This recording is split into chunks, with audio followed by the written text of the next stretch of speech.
விவேகானந்தன் சாரை பார்த்தோம். ஐஏஎஸ் அவர் இது வரைக்கும் யாரையுமே இந்த மாதிரி நம்மளை மாதிரி அப்ரெண்டிஸ் மாணவர்கள் யாரும் பார்த்தது கிடையாது. அதே மாதிரி உயர்மட்ட அதிகாரியும் யாரும் பார்த்தது கிடையாது.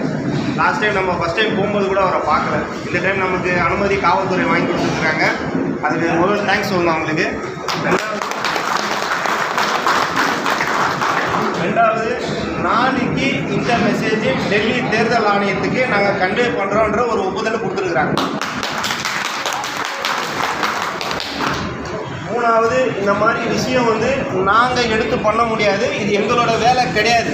ஆனால் நாங்கள் சொன்ன கருத்து, வாழ்வாதாரத்தை இழந்த பிறகு எனக்கு இந்த சர்டிஃபிகேட்டை இந்த வேலை எதுக்கு, அதனால் எனக்கு ஓட்டர் ஐடி நான் சரண்டர் பண்ணுறேன், எனக்கு அதுதான் முழுமையான தீர்வு அப்படின்னு சொன்னதுக்கு அவங்க சொன்னாங்க, இது ப்ரொசீஜர் கிடையாது, டிஸ்ட்ரிக்ட் வைஸில் தான் நீங்கள் போய் பேசணும், அங்கே தான் இதை சரண்டர் பண்ணுறதுக்கான வேலையை பார்க்கணுங்கிற கருத்தை சொன்னாங்க. இல்லை, எங்களுக்கு கடைசி கட்ட வாய்ப்பு இதுதான். நாங்கள் எல்லாமே உரிமை மறுக்கப்பட்டிருக்குது. இதுக்கு மேலே எங்களுக்கு வேலை வாய்ப்பு கிடைச்சாங்க கிடைக்கலனாங்க. அதனால் எங்களுக்கு இல்லாங்க கொடுக்கறதுக்கு 4 பேரை ஏது கொடுத்தோம். 4 பேர் கொடுத்துட்டோம். 4 பேரும் கொடுத்துட்டோம். முன்னாடி 4 பேரும் நாங்கள் ஆதார் கார்டு சுற்றிலுமா அங்கே வச்சுட்டோம். எங்களுக்கு வேண்டாம், நாங்கள் இந்திய குடியுரிமை இல்லைன்னு சொல்லி எங்களை கொடுக்க சொல்லுங்க. ஏன்னு கேட்குறோன்னா எல்லா துறையிலையும் வேலை கொடுக்குறோம், இங்கே மட்டும் ஏன் கொடுக்கல, நாங்கள் என்ன தப்பு பண்ணியிருக்கோம்?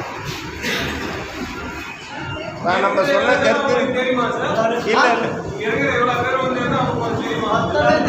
நான் இன்னொன்று சொல்கிறேன். நம்ம இங்கே இருக்கிறது டோட்டல் ஹையர் அஃபிஷியல்ஸ், போலீஸ் டிபார்ட்மெண்ட்டும் இல்லை, சிஎம் வரைக்கும் தெரிஞ்சிருக்கும் அந்த விஷயம். ஏன்னா விஜிலன்ஸ் கண்ட்ரோல் டோட்டலாக சிஎம் செல்லுக்கு ஃபார்வர்ட் பண்ணியிருக்கிறாங்க, ரயில்வே போர்டு சென்ட்ரல் விஜிலன்ஸுக்கு ஃபார்வர்ட் பண்ணியிருக்கிறாங்க. இந்த தகவல் இது வரைக்கும் தமிழ்நாட்டில் இது வரைக்கும் யாரும் இந்த மாதிரி பண்ணதே கிடையாது. ஃபஸ்ட்டு டைம் எலெக்ஷன் கமிஷனை கால வச்சிருக்கோம். நிறைய கட்சியை சார்ந்து இயக்கங்களை சார்ந்து பயணிச்சிருப்போம் நிறைய பேர். ஆனால் நமக்கு ஒரு டீம் இறங்கி வேலை பார்த்துட்டு இருக்காங்க.